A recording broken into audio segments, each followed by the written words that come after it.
Altered State Adventures, The Mutiny of Baator, Part 3.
The passage from Calcutta to the desert city of Malaya was blessed with calm waters. A pleasantry that Krumpet was all too pleased with, having suffered from a prior intolerable crossing of madmen and stormy seas. Pazrael had paid handsomely for the haste in their departure, for this lead, as vague as the information was, remained the only glimmer of hope they had, the only path they could see toward retrieving the tablet. The horizon before them was a vista of golden sand under a deep blue sky. The city of Malaya emerged from the distance. But first they were greeted by the expansive bazaar of Azul. The small harbour was alive with activity, people boarding and departing boats at any given speeds, some perusing maps, some knowing where they were going. The sounds of the nearby ocean clashed with the sounds of the bazaar, and in the middle of it all lay a medley of multinational voices. The midday sun seared the concrete below, and the heat lingered between the bodies that crowded the port. It sure is hot here, remarked Pazrael as he waited to leave the vessel. Oh, tell me about it, bro, responded Krumpet, suffering, agitated. They walked slowly between the multicolored stalls and shacks that lined the sandy streets. The distinct smell of fresh fruit and seafood carried on the warm air with notes of citrus and salt. Exotic clothes and delicate carved wooden items littered the surroundings, each and every one shadowed by a smiling and eager seller. Colorful sheets of tarpaulin swayed gently in the breeze that brought with it the sweet smells of cooking, spices, and aromatic smoke. Small stone buildings became more prevalent as they traversed deeper into the chaos, one of which welcomed travelers for refreshments. Let's try in here, Krumpet. Krumpet moaned, clearly struggling with the heat. Inside the small stone building, the air was welcomingly cool. As their eyes adjusted to the shady darkness, it became clear that this establishment was used more for respite than intoxication. The occupants were few and far between, mostly one per table, and often in a state of rest or sleep. The barkeeper eyed the two irregular customers as they strolled toward her. Welcome. Hello. What can I get for you two lovelies? Pazrael placed his hand on the bar. Water, please. Ale, mumbled Krumpet. The barkeep turned to fix their drinks, her long curly hair twirling behind her as Pazrael and Krumpet shared a glance. I haven't seen you two here before. haven't been here before, Figures, said the barkeep, turning again to face them and now presenting their drinks. Pazrael, without asking, placed several coins upon the counter. Will this suffice? You could just inquire as to the cost. Pazrael remained silent. After an awkward pause, she said, Yes, that will suffice. Krumpet reached for his ale and promptly swallowed half the contents of his tankard. We're looking for something, said Pazrael, leaning forward. And what might that be? Krumpet finished his ale and wiped the remaining froth from his beard. a dig site. The barkeeper frowned as she studied the two men. You've heard of it? She's heard of it. Yes, I have heard of it. She's heard of it, Krumpet repeated. What can you tell us? What do you want to know? Everything, lady. Please. All I know are the rumours and whispers I hear. Folks that know folk, you know? Folk that tell of stories already told. Who knows if they're true or not? What kind of stories?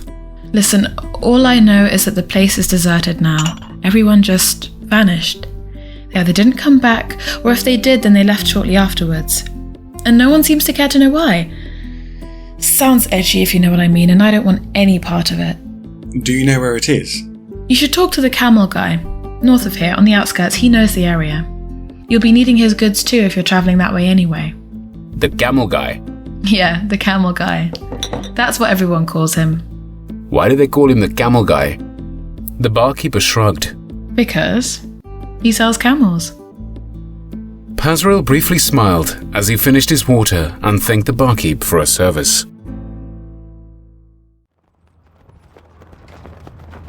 On the tattered outskirts of the Azul Bazaar, Pazrael and Krumpet eventually spied the small and somewhat in need of repair wooden fencing of the camel enclosure. Surrounding the panels stood a multitude of tall poles adorned with oversized flags and drapes of varying colors and designs. A mild wind, coupled with strong gusts, came rolling over the desert dunes and buffeted the area. An older man with greyed tie-back hair and a scruffy-looking beard approached them. He wore a dusted blue robe and held a cane to support his meager gait. How can I be of assistance? We wish to rent some camels from you, sir. The old man grovelled something unintelligible. Well, God's me. What did he say? I'm not quite sure. What did you say, old man? The old man, baffled by the question, repeated with some clarity. We've got some for you. Big camels, little camels, all kind of camels. We'll take 2 camels. We need 2. I am assuming you are going into the desert. We are. And then you pay full price. Not many folk go into the desert and come back these days. If you come back, then I return half your money. Sounds fair. Does it? Pazrael glanced at his companion. He was beginning to see the humour in his ways. We'll take those 2, said Pazrael, pointing at what he thought looked like the 2 least likely to die in the next 5 minutes. Again, the old man grovelled something unintelligible as he walked away to gather the animals. Oh, you think this one is very good? You don't know. Hey, old man. You mentioned the desert. Why so fearful? Hey, I am not fearful of the desert. I am fearful of what lies within it. Something is out there. And what might that be?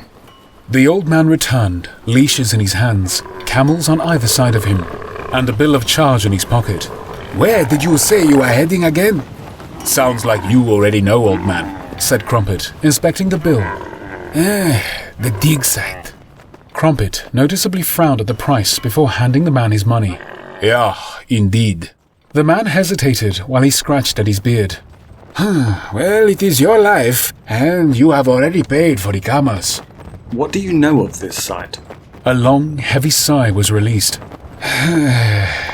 One to dispel any guilt or sorrow for these men before leading them to their death. He pointed out towards the open expanse. Just keep heading southwest from here. Should take you a couple days' journey with these beasts. You'll know when you are near. The smell of death will be in the air. Pazrael and Krumpet collected the camels as the man turned to walk away. Hey, what do you know of this site? The old man said nothing. Sir, can you tell us anything? What might we find there? But the man continued to walk away. Under his breath, he whispered, Only pain.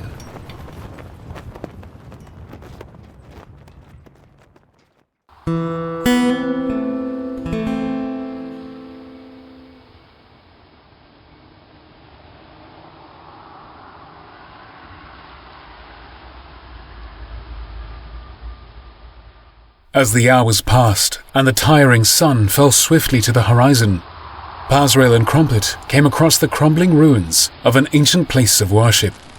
Almost perfectly square in its foundation, what remained of the walls barely reached head height.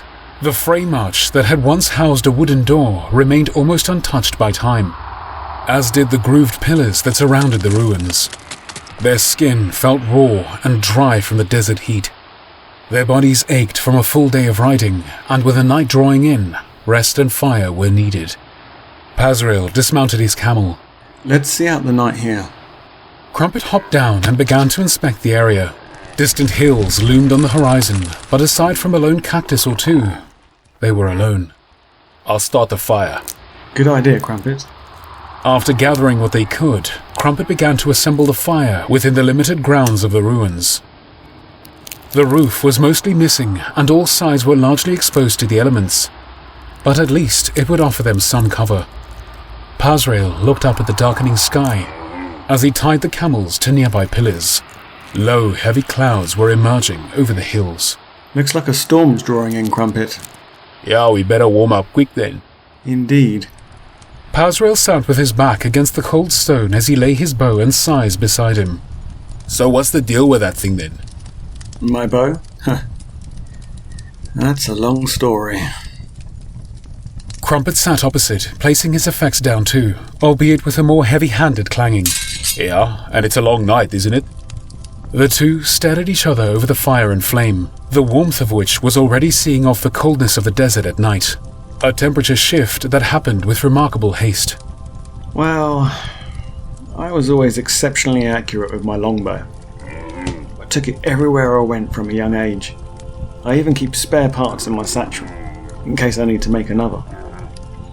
Anyway, the quiver was blessed. My wife, she was a sorcerer, and she gifted me with her sorcery. The quiver spawns arrows. It never runs out. And all the pretty colours though? Yes. I'm not sure if that was part of her plan or just a mysterious side effect. I have learned they seem to glow depending on my mood, and the subsequent effects they have upon impact. They deliver the same emotion. You know, red for hatred and pain, blue for instant death.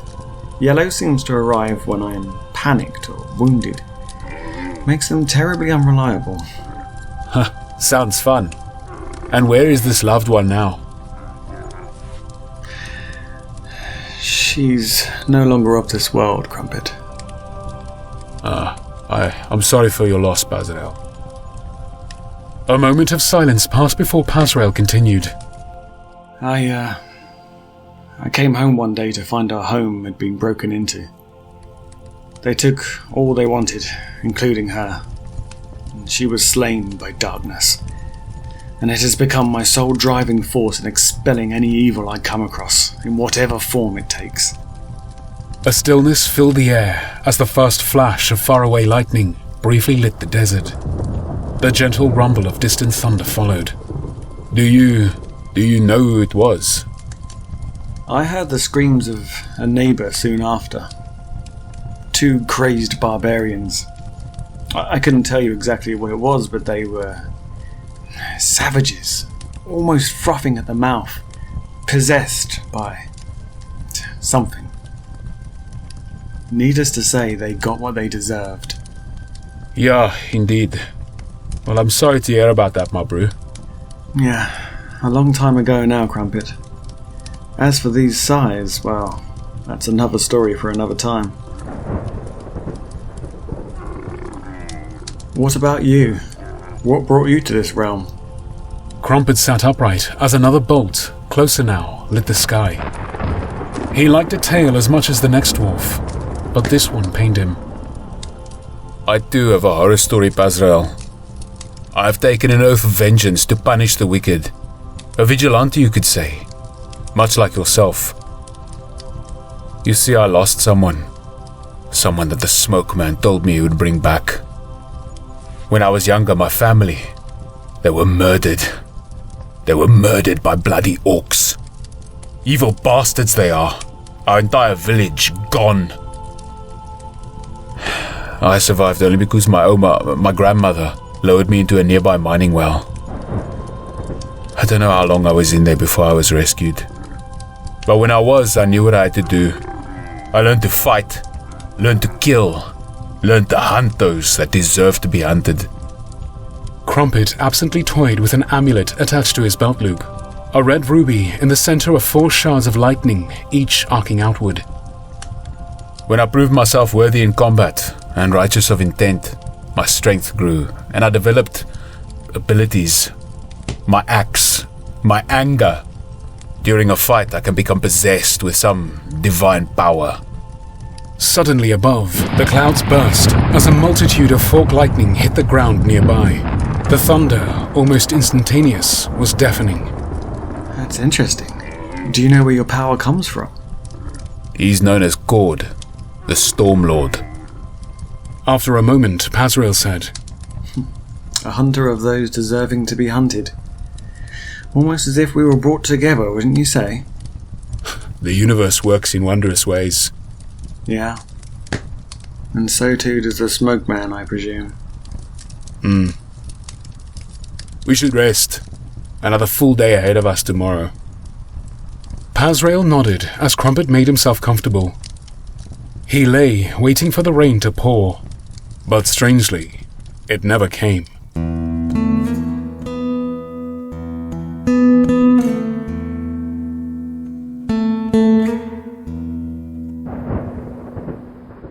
Hi, this is Pazrael. If you're enjoying this tale, why not give us a like? That would really help. And don't forget to subscribe for any upcoming chapters and stories.